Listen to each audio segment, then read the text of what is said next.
આપણે રોજબરોજ બજારમાં કંઈક ને કંઈક ખરીદવા જઈએ છીએ, પણ કેટલી વાર એવું થાય છે કે કોઈ વસ્તુ હાથમાં લઈને વિચાર આવે કે આ અસલી છે કે નકલી?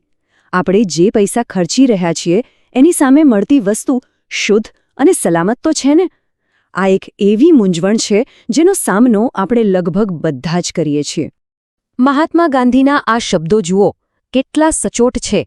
આનો સીધો અર્થ એ જ છે કે એક ગ્રાહક તરીકે આપણને સૌને ઉત્તમ ગુણવત્તાવાળી વસ્તુ મેળવવાનો પૂરેપૂરો અધિકાર છે. પણ આજકાલ બજારમાં એટલા બધા વિકલ્પો છે, એટલી બધી બ્રાન્ડ્સ છે કે સાચો સવાલ એ થાય કે આ બધાની વચ્ચે આપણે ખાતરી કઈ રીતે કરવી? કેવી રીતે જાણવું કે આપણે જે વસ્તુ ખરીદી રહ્યા છીએ તે ખરેખર સારી અને સલામત છે? પણ ગભરાવાની જરૂર નથી. આ સમસ્યાનો ઉકેલ આપણે વિચારીએ એના કરતાં ઘણો સરળ છે, અને સાચું કહું તો એ આપણી નજરની સામે જ હોય છે. અને આ ઉકેલ છે સ્ટાન્ડર્ડ માર્ક્સ. આ ફક્ત કોઈ લોગો કે ચિહ્ન નથી, પણ એ તો વિશ્વાસની એક આખી ભાષા છે. આ માર્ક આપણને એટલે કે ગ્રાહકોને નકલી કે ખરાબ ગુણવત્તાવાળી વસ્તુઓથી બચાવવા માટેનું એક શક્તિશાળી હથિયાર છે. તો ચાલો આજે આપણે એવા 6 સૌથી અગત્યના માર્ક્સને બરાબર સમજી લઈએ. આ જાણકારી આપણને રોજિંદી ખરીદી વખતે એકદમ પાક્કા ગ્રાહક બનાવી દેશે. સૌથી પહેલા વાત કરીએ ISI માર્કની. આ નામ તો આપણે બધાએ ચોક્કસ સાંભળ્યું જ હશે, ખરું ને? ISI માર્ક એ કોઈ પણ પ્રોડક્ટની સલામતી અને ગુણવત્તાની ગેરંટી છે. તમને આ માર્ક ક્યાં ક્યાં જોવા મળશે? તો કે આપણા ઘરમાં વપરાતી સ્વિચ, વાયર, હીટર જેવા વીજળીના સાધનો પર, પીવાના પાણીની બોટલ પર, મિલ્ક પાવડર અને હા, બાળકોના રમકડા પર પણ. લગભગ 300થી વધુ વસ્તુઓ પર આ માર્ક ફરજિયાત છે. એટલે આ વસ્તુઓ ખરીદતી વખતે ISI માર્ક જોવો એ આપણી સેફટી માટે ખૂબ જ જરૂરી છે. હવે આવે છે એગ માર્ક. એના નામ પરથી જ થોડો ખ્યાલ આવી જાય. એગ એટલે કે એગ્રીકલ્ચર. આ માર્ક ખાસ કરીને ખેતી અને ખાદ્ય ઉત્પાદનો માટે હોય છે. તો જ્યારે પણ આપણે અનાજ, કઠોળ, મસાલા, તેલ કે ઘી જેવી વસ્તુઓ ખરીદીએ ત્યારે તેના પેકેટ પર એગ માર્કનું નિશાન છે કે નહીં એ ખાસ જોવું. આ માર્ક એ વાતની ખાતરી છે કે એ ઉત્પાદન સરકારે નક્કી કરેલા ધોરણો પ્રમાણેનું જ છે. આપણો આગળનો લોગો છે FSSAI. હવે અહીંયા એક મજાની વાત છે. આ માર્ક ISI કે એગ માર્ક જેવું નથી. એની ભૂમિકા થોડી અલગ છે. ચાલો સમજીએ કે કઈ રીતે. જુઓ, અહીંયા જરા ધ્યાનથી સમજવા જેવું છે. ISI અને એગ માર્ક છે ને એ સીધા પ્રોડક્ટની ક્વોલિટીની ગેરંટી આપે છે. જ્યારે FSSAI લોગો એ બતાવે છે કે જે કંપની કે વેપારી એ ખાવાની વસ્તુ બનાવી કે વેચી રહ્યા છે તેમની પાસે સરકારનું લાયસન્સ છે અને તેઓ સ્વચ્છતાના નિયમોનું પાલન કરે છે.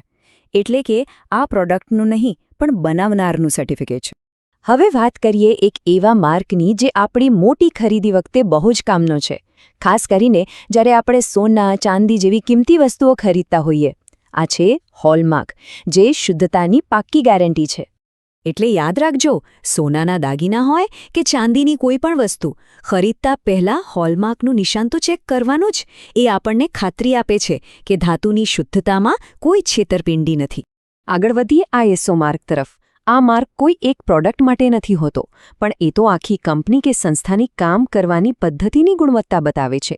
આ એક ઇન્ટરનેશનલ લેવલનું સર્ટિફિકેશન છે. જેમ કે કોઈ સારી હોસ્પિટલ હોય, કોઈ બેંક હોય કે પછી ઇલેક્ટ્રોનિક્સ બનાવતી મોટી કંપનીઓ, આ બધી જગ્યાએ તમને ISO સર્ટિફિકેશન જોવા મળશે. એનો અર્થ એ કે તે સંસ્થા કામકાજ માટે આંતરરાષ્ટ્રીય સ્તરના ધોરણોનું પાલન કરે છે. અને છેલ્લે વાત કરીએ હોલોગ્રામની. પેલી ચમકતી 3D જેવી સ્ટીકર પટ્ટી જોઈ છે ને? બસ એ જ. ઘણી કંપનીઓ પોતાના અસલી ઉત્પાદનોને નકલી માલથી અલગ પાડવા માટે આનો ઉપયોગ કરે છે. તમે એને એક જાતનો સિક્યોરિટી ગાર્ડ સમજી શકો. જો કોઈ પ્રોડક્ટ પર હોલોગ્રામ હોય તો એના અસલી હોવાની શક્યતા ઘણી વધી જાય છે. એ નકલી માલ સામે એક સુરક્ષા કવચ જેવું કામ કરે છે. તો ચાલો એકદમ ફટાફટ રિવિઝન કરી લઈએ.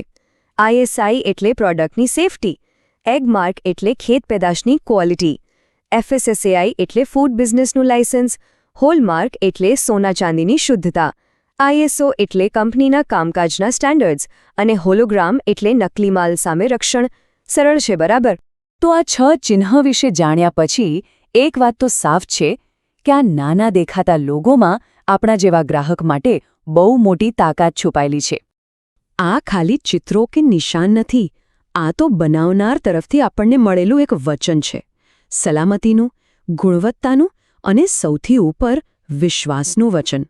બસ, ખરીદી કરતા પહેલાં ખાલી 2 સેકન્ડ કાઢીને આ માર્ક ચેક કરી લેવાનો. આ નાનકડી આદત આપણા સ્વાસ્થ્ય, આપણી મહેનતના પૈસા અને એક ગ્રાહક તરીકેના આપણા હક આ ત્રણેયનું રક્ષણ કરે છે. તો હવે જ્યારે આપણે ગુણવત્તાની આ ભાષા શીખી લીધી છે, ત્યારે વિચારવા જેવું છે કે આપણી આગામી ખરીદી પર આપણી નજર સૌથી પહેલાં ક્યાં જશે? આ જ્ઞાનનો ઉપયોગ કરીને આપણે એક વધુ સારા અને જાગૃત ગ્રાહક બની શકીએ છીએ.